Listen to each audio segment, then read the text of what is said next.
Welcome to my KBGK info channel. Senior citizen को कानूनी सुरक्षा प्रदान करने के लिए वरिष्ठ नागरिक अधिनियम 2007 लागू किया गया है। जी हाँ दोस्तों, आप बिल्कुल सही सुने।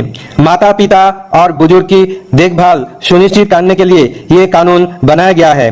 बुजुर्ग को अपनी संपत्ति और भरण पोषण का पूरा अधिकार दिया गया है, जिसमें अगर कोई उन्हें हकों से वंचित करता है तो वो कानूनी कार्रवाई के दायरे में आते हैं। सरकार द्वारा फ्री लीगल हेल्प भी उपलब्ध कराई जाते हैं, जिसमें वरिष्ठ नागरिक को मुफ्त कानूनी सलाह और सहायता दी जाती है।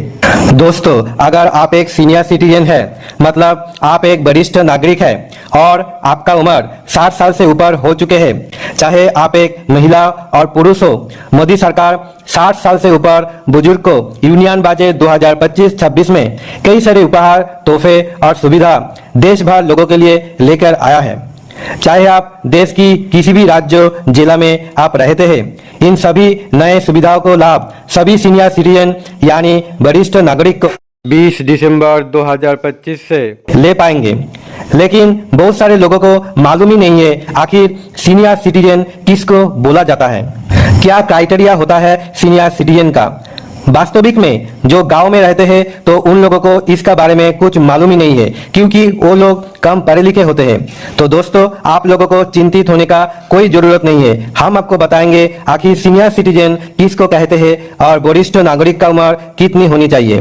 दोस्तों, पुरुष जिसका उम्र 60 साल से ज्यादा है और महिलाओं जिसकी उम्र 58 साल से ऊपर है, तो वो लोग सीनियर सिटीजन यानी वरिष्ठ नागरिक का श्रेणी में पड़ता है। इन सभी बुजुर्ग लोगों का प्रधानमंत्री नरेंद्र दामोदर मोदी ने कई सारी सुविधा और लाभ देने का आस्था यूनियन बजट 2025-26 में किए हैं। वास्तविक रूप में कई घर में कई व्यक्ति ऐसे भी होती है कि सीनियर सिटीजन यानी वरिष्ठ नागरिक को ठीक से देखभाल नहीं करते हैं, और कोई बुजुर्ग साथी ऐसे भी है जिनके पास ज्यादा रुपया नहीं है, मतलब उनका आर्थिक स्थिति ठीक नहीं है, कमजोर है। ऐसे सभी सीनियर सिटीजन के लिए सरकार ने एक विशेष कानून बनाए गए हैं, जिससे अंतर्गत ये लाभ देने का बात किए है।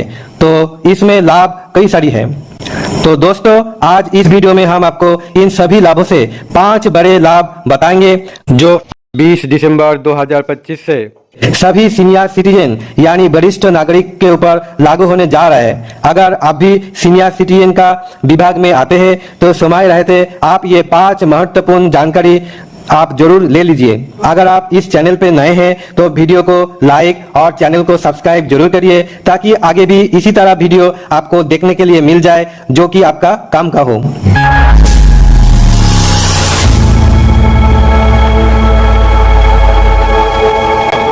तो दोस्तों, सबसे पहले हम बात करते हैं बैंकिंग सुविधाओं के लेकर। सीनियर सिटीजन को बैंकिंग सेवाओं में कोई सुविधा दी जाती है। यदि किसी वरिष्ठ नागरिक ने बैंक में फिक्स डिपॉजिट यानी एफडी कराई हुआ है तो 2025 के बजट में ये नियम लागू किए गए कि 1 लाख रुपया तक की ब्याज पर कोई टीडीएस नहीं कटेगा। जी हाँ दोस्तों, आप बिल्कुल सही सुने। कोई वरिष्ठ नागरिक अपने मकानों को किराए पर देकर आमदनी कमाते हैं। यदि उन्हें ऑनलाइन पेमेंट या चेक से किराए की राशि मिलती है और ये राशि 6 लाख रुपया या उससे कम होते हैं तो उस पर भी कोई टीडीएस नहीं काटेगा। मतलब अगर आप बैंक में चले जाइए और बैंक में आप 1 लाख रुपया का फिक्स डिपॉजिट यानी एफडी आप कराते हैं तो इस पर आपको कोई टीडीएस नहीं काटेगा। आप मकान किराए पे दिए हैं और किराए का जो राशि आपको ऑनलाइन के जरिए मिल रहा है और चेक से जरिए आप मिल रहे हैं और उसका अधिकतम राशि 6 लाख से कम है तो आपको भी कोई टीडीएस नहीं देना पड़ेगा। दोस्तों, दूसरा नियम के बारे में अभी हम बात करते हैं स्वास्थ्य सुविधाओं को लेकर। भारत देश में सभी सीनियर सिटीजन का इलाज मुफ्त किया जाता है, लेकिन अभी भी बहुत से लोग इस सुविधाओं के अनजान हैं। सरकार ने 70 साल से अधिक उम्र के बुजुर्ग के लिए आयुष्मान भारत योजना चलाई हुई है। इस योजना के अंतर्गत 5 लाख रुपया का गारंटी कार्ड सरकार द्वारा प्रदान किया जाता है। इस कार्ड के जरिए बुजुर्ग देश की किसी भी सरकारी या अधिकृत प्राइवेट अस्पताल में जाकर मुफ्त इलाज करवा सकते हैं। आयुष्मान कार्ड केवल गरीब के लिए नहीं है, बल्कि 70 वर्ष से अधिक उम्र के सभी वरिष्ठ नागरिक इसे मुफ्त में बना सकते हैं। तो दोस्तों, आयुष्मान कार्ड जो आयुष्मान भारत योजना जो आप कार्ड है वो आप जरूर बना लीजिए। उसमें आपको 5 लाख रुपया तक आपको गारंटी कार्ड सरकार की तरफ से मिल जाता है, चाहे वो कोई सरकारी अस्पताल हो, प्राइवेट हॉस्पिटल हो। तो दोस्तों, अगर अभी तक आप आयुष्मान भारत योजना का कार्ड नहीं बनाए तो आप बना लीजिए। अगर आप 70 साल से अधिक है तो उसका आप मुफ्त में आप ये सारी सुविधा आप ले सकते हैं। तो रेलवे और हवाई यात्रा में रियायत, भारत सरकार ने ये निर्णय लिया है कि देश भर की सभी सीनियर सिटीजन को रेलवे और हवाई यात्रा में विशेष छूट दी जाएगी। पहले भी ये सुविधा थी, लेकिन अब इसे और बढ़ा दी गई है। रेलवे यात्रा में क्या छूट दी जाती है? पुरुष सीनियर सिटीजन को किराए में 40% की छूट मिलेगी और महिलाओं सीनियर सिटीजन को 50% की छूट मिलेगी, और ये सभी क्लास जनरल से लेकर एसी तक पर लागू रहेगा। और अभी हवाई यात्रा में रियायत की दी जाएगी। एयर इंडिया द्वारा घरेलू उड़ानों पर भी विशेष छूट दी जाएगी। टिकट बुकिंग में प्राथमिकता की सुविधा मिलेगी। तो ये सब लाभ केवल सीनियर सिटीजन को दिया जाएगा। तो दोस्तों, अगर आप एक पुरुष है तो रेलवे में आप रिजर्वेशन करने जाएंगे तो आपको 40% आपको छूट मिल जाएगी। अगर आप एक महिला है, सीनियर सिटीजन है, तो आपको भी 50% की छूट मिल जाएगी। और ये सभी क्लास को जनरल से एसी को लेकर ये छूट लागू है। अगर आप हवाई यात्रा में आज सफर करते हैं तो आप टिकट जब बुकिंग करेंगे उसमें भी आपको छूट दिया जाएगी, और सीएसी सीनियर सिटीजन को ही मिलेगा। तो कानूनी सुरक्षा के लेकर सीनियर सिटीजन को कानूनी सुरक्षा प्रदान करने के लिए वरिष्ठ नागरिक अधिनियम 2007 लागू किया गया है। जी हाँ दोस्तों, आप बिल्कुल सही सुने। माता पिता और बुजुर्ग की देखभाल सुनिश्चित करने के लिए ये कानून बनाया गया है। बुजुर्ग को अपनी संपत्ति और भरण पोषण का पूरा अधिकार दिया गया है, जिसमें अगर कोई उन्हें हकों से वंचित करता है तो वो कानूनी कार्रवाई के दायरे में आते हैं।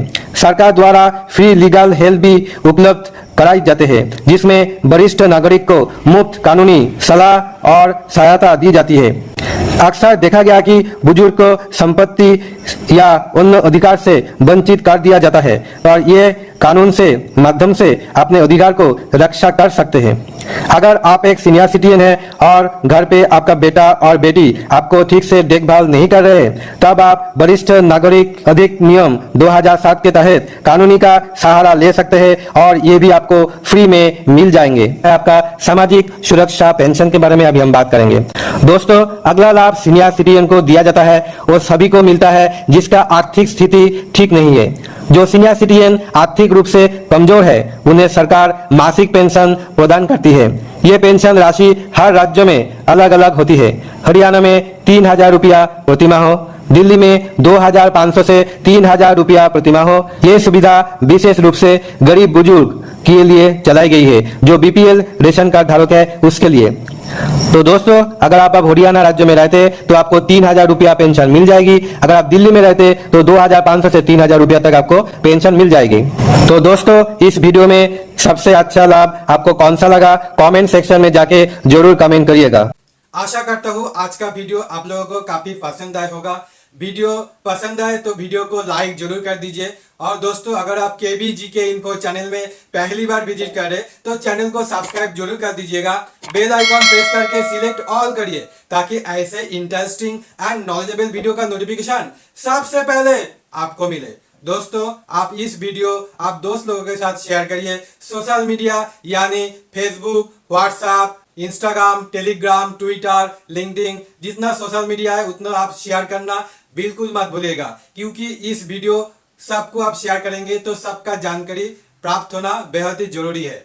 तो दोस्तों, आज के लिए इतना ही। फिर मिलते हैं अगले इंटरेस्टिंग एंड नॉलेजेबल वीडियो लेके। तब तक के लिए जय हिंद, वंदे मातरम, भारत माता की जय।